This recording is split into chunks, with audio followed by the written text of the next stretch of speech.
दोस्तों, तो स्वागत है आप सभी का मेरे चैनल क्रैक कंपटीशन में। और हम लोग जैसा कि रोज़ाना सीटेट का एनालिसिस कर रहे हैं, तो आज 25 जनवरी के सेकंड शिफ्ट का एनालिसिस करते हैं और देखते हैं कैसे क्वेश्चन आए थे। तो सबसे पहले देखते हैं एसएसटी में कैसे क्वेश्चन पूछे गए थे। तो पहला क्वेश्चन है, मानव तस्करी और जबरन श्रम किसके तहत प्रतिबंधित है। तो ये जो है आंसर इसका होगा शोषण के विरुद्ध अधिकार, यानी कि आर्टिकल 23 में अनुच्छेद 23 में ये दिया गया है। अगला क्वेश्चन है, लोकतांत्रिक सरकार के संबंध में निम्नलिखित में से कौन सा कथन सत्य है। तो पहला है, एक लोकतांत्रिक सरकार के प्रमुख विचार समानता और न्याय के प्रति उसकी प्रतिबद्धता है। और दूसरा, समानता और न्याय जो है वो अविभाज्य है, यानी कि इसको विभाजित नहीं किया जा सकता, दोनों एक साथ जुड़े हैं। अगला क्वेश्चन है, कर्नाटका में जोग जलप्रपात किसका उदाहरण है। तो ये नदी द्वारा अपर्दन का उदाहरण है। अगला क्वेश्चन है, दक्षिण गोलार्ध में लोग गर्मी के मौसम में क्रिसमस क्यों मनाते हैं। तो इसका राइट आंसर होगा सूर्य के दक्षिण दिशा में प्रगाढ़ता के कारण। अगला क्वेश्चन है, जब लगातार अपर्दन और निक्षेपण के कारण दो विसर्पी लूप करीब आते हैं, तब निम्न में से कौन सी भू आकृति उत्पन्न होती है। तो ये जो है गोखुर झील उत्पन्न होती है, यानी कि ऑक्सबो लेक उत्पन्न होता है। अगला क्वेश्चन है, जब पृथ्वी सूर्य और चंद्रमा के बीच आ जाती है और चंद्रमा पृथ्वी की छाया के नीचे आ जाता है, तो ये स्थिति को क्या कहा जाता है। तो इसका राइट आंसर होगा चंद्र ग्रहण। अगला क्वेश्चन आया था, क्षोभ मंडल की औसत ऊंचाई क्या है। तो इसकी औसत ऊंचाई जो है वो 13 किलोमीटर है, जो बढ़ती घटती रहती है जगह के अनुसार। अगला क्वेश्चन आया था वो जो कि बहुत इम्पॉर्टेंट है, भारत के विभाजन के संदर्भ में निम्नलिखित में से कौन सा कथन सत्य है। तो पहला है, कैबिनेट मिशन की विफलता के बाद मुस्लिम लीग ने पाकिस्तान की मांग को जीतने के लिए बड़े पैमाने पर आंदोलन करने का फैसला किया, जो कि जिन्ना ने किया था। और अगला है, मुस्लिम लीग ने 16 अगस्त 1946 को प्रत्यक्ष कार्यवाही दिवस के रूप में घोषित भी किया। अगला क्वेश्चन है, महिलाओं को शिक्षा के लिए तर्क करने के लिए निम्नलिखित में से किसने कुरान की आयतों की पूर्ण व्याख्या की है। तो इसका राइट आंसर हो जाएगा मुमताज़ अली ने। अगला क्वेश्चन है, चालुक्यों की राजधानी कहाँ है। तो इसका राइट आंसर होगा ये वातापी में है। अगला क्वेश्चन है,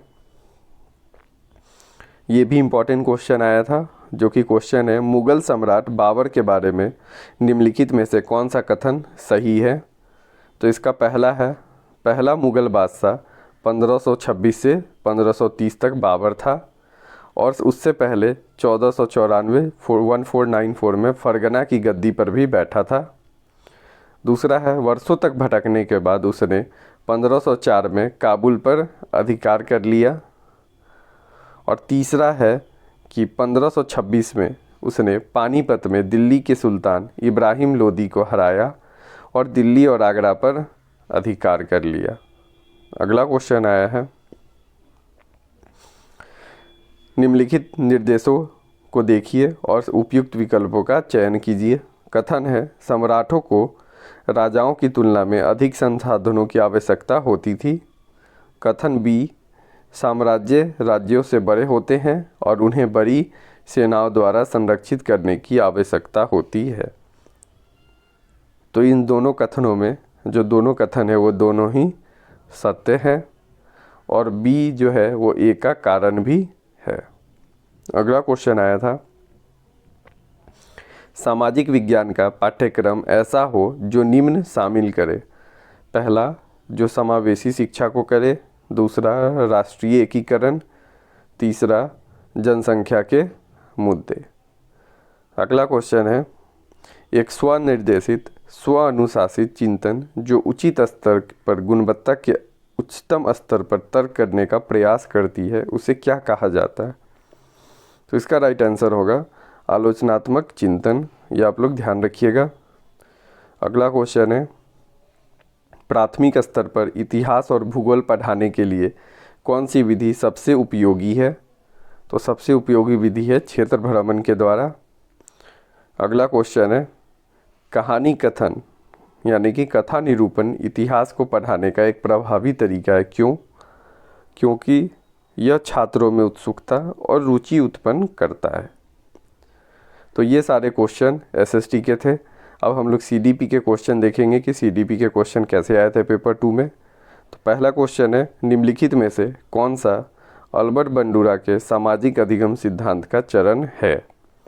तो पहला चरण है व्यवहार को जानना और उसका प्रत्यक्षण करना। दूसरा व्यवहार का स्मरण करना। और तीसरा स्मृति को क्रिया में बदलना। तो ये तीनों चरण है। अगला क्वेश्चन है निम्नलिखित में से कौन सी शिक्षण अधिगम सामग्री है जो अधिकांश विद्यालयों में शिक्षकों और छात्रों द्वारा तैयार की जाती है? तो पहला है रेखांकन यानी कि ग्राफ, जो दोनों बच्चे और टीचर दोनों मिलकर तैयार करते हैं। दूसरा संख्या और वर्णमाला कार्ड। और तीसरा विभिन्न विषयों पर फ्लैश कार्ड। अगला क्वेश्चन है ये उदाहरण किस श्रेणी से संबंधित है? एक नीति का वर्णन करें, ग्राहक को स्मृति से मूल्य उद्धृत करे, सुरक्षा नियमों का पाठ करे। तो ये जो है किससे संबंधित है? तो ये जो है स्मरण की है, क्योंकि यहाँ हर जगह स्मरण करने की बात हो रही है, पाठ करे। ठीक है।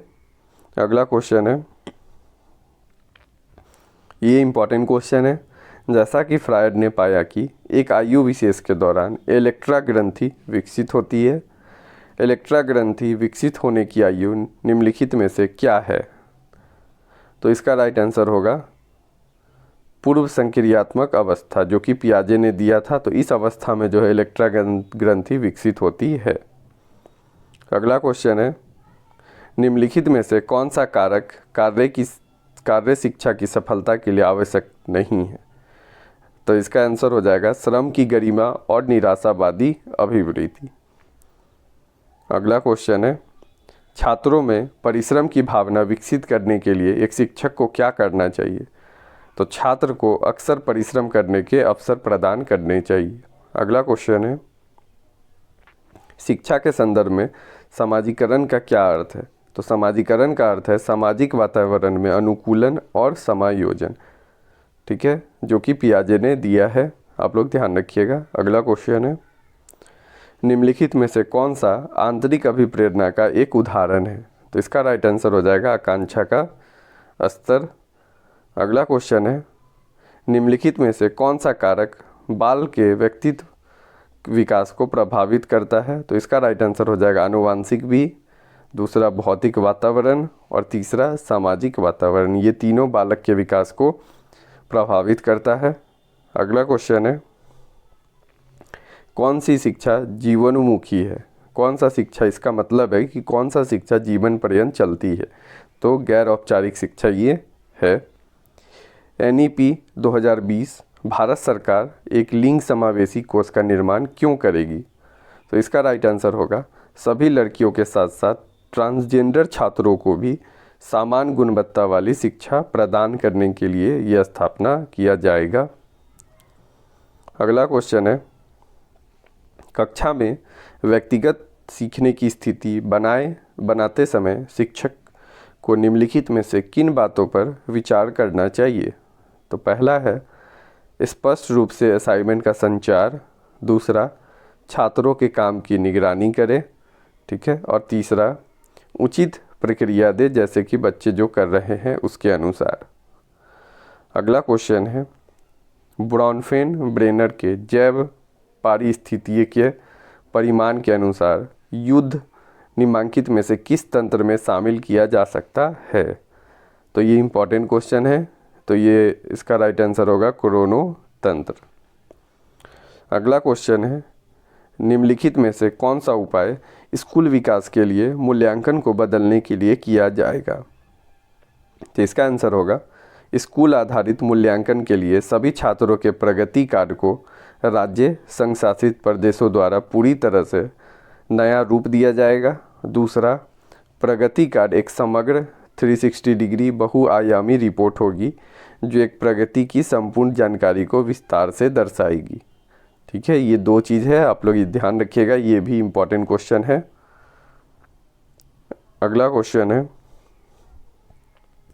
तो ये सारे प्रश्न जो हैं अभी CDP के थे, अब हम लोग हिंदी का क्वेश्चन देख लेते हैं। तो पहला है, उपचारात्मक शिक्षण में किस अध्यापन प्रक्रिया का प्रयोग अधिक किया जाता है? तो इसका राइट आंसर हो जाएगा व्यक्तिगत। अगला क्वेश्चन है, बालकों को भाषा की पुस्तकें पढ़ने में रुचि जगाने में सहायक क्या है? तो बच्चे बाल साहित्य के द्वारा रुचि जगा सकते हैं। अगला क्वेश्चन है, कौन सी जोड़ी प्रतिभागियों को पारस्परिक कौशल, आत्मविश्वास, संचार और मुखरता विकसित करने में मदद करते हैं? तो राइट आंसर हो जाएगा मिश्रित लिंग।